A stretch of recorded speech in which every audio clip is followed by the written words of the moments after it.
Cool. How is Christianity different from other religions, Heath?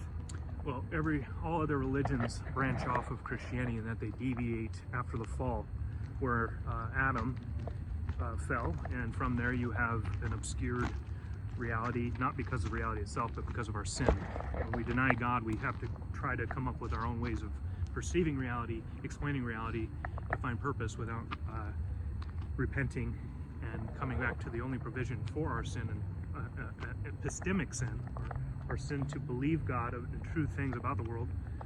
We have to come up with another explanation, so you get various worldviews. But particularly at Babel, you see the disbursement of Shem, Ham, and Japheth.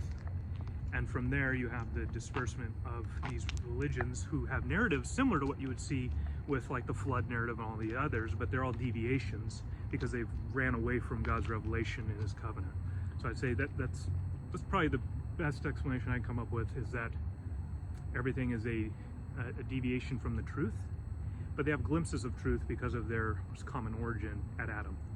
So would you say that most of these other religions, whether it's atheism, Buddhism, Islam, or the things of those nature, so that they have some interesting ties to the Christian truth, but at the same time they're trying to solve an issue, at least most of them trying to solve an issue of human autonomy outside of the Creator? Yeah, they're trying to solve the question of reality itself, like not even just human autonomy. They're actually creating a false assumption that the human is autonomous. The fact that we reason about life in the world shows that we're an analogy of God himself. We have minds, we have intelligence. That's an analogy of God. That God is self-evident in the fact that we reason about him, about life. Minds don't just pop into the universe. That's not like this isn't a prove that God exists type question. This is a question of we need to either confess that we're denying God with our lips while presuming him in our quest for life and for knowledge. So yeah, I'd say that what happens is all the religions, whether it's Buddhism,